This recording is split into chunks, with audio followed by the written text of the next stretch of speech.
കോഴിക്കോട് താമരശ്ശേരിയിൽ പട്ടാപ്പകൽ ബേക്കറിയിലേക്ക് കാട്ടുപന്നി ഓടിക്കയറിയത് പരിഭ്രാന്തി സൃഷ്ടിച്ചു. കാട്ടുപന്നി ഓടിയെത്തിയതോടെ സ്ത്രീകളും കുട്ടികളും ഉൾപ്പെടെ ഭയന്ന് കടയുടെ പുറത്തേക്ക് ഓടി രക്ഷപ്പെടുകയായിരുന്നു. കടയ്ക്ക് പുറത്തിറങ്ങിയ കാട്ടുപന്നി റോഡിലുണ്ടായ 3 വാഹനങ്ങളിലും ഇടിച്ചു.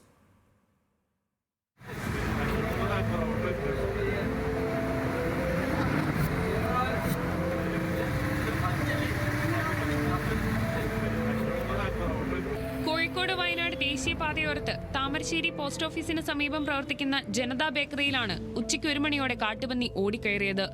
കടയിൽ ഭക്ഷണം കഴിച്ചുകൊണ്ടിരിക്കുകയായിരുന്ന സ്ത്രീകളും കുട്ടികളും അടക്കമുള്ളവർ കാട്ടുപന്നിയെ കണ്ട് പരിഭ്രാന്തരായി കടയുടെ പുറത്തേക്ക് ഓടി രക്ഷപ്പെടുകയായിരുന്നു. നാട്ടുകാർ ഏറെ പണിപ്പെട്ടാണ് കാട്ടുപന്നിയെ കടയിൽ നിന്നും പുറത്തു ചാടിച്ചത്. കടയിൽ നിന്നും ഇറങ്ങി ഓടുന്നതിനിടെ കാട്ടുപന്നി സ്വകാര്യ ബസ്സിലും കാറിലും നിർത്തിയിട്ട് ഒരു സ്കൂട്ടറിലും ഇടിച്ച് സമീപത്തെ റോഡിലൂടെ രക്ഷപ്പെടുകയായിരുന്നു. താമരശ്ശേരി മലയോര പ്രദേശത്ത് കാട്ടുപന്നി ശല്യം രൂക്ഷമാവുകയാണ്. പകൽ സമയത്ത് പട്ടണങ്ങളിൽ പോലും ആളുകൾക്ക് പുറത്തിറങ്ങാൻ പറ്റാത്ത സ്ഥിതിയിലേക്ക് കാര്യങ്ങൾ മാറി. ഈ സംഭവം ഉണ്ടായതിനെ തുടർന്ന് വലിയ ആശങ്കയിലാണ് പ്രദേശത്തെ നാട്ടുകാരും വ്യാപാരികളും. ന്യൂസ് മലയാളം, കോഴിക്കോട്.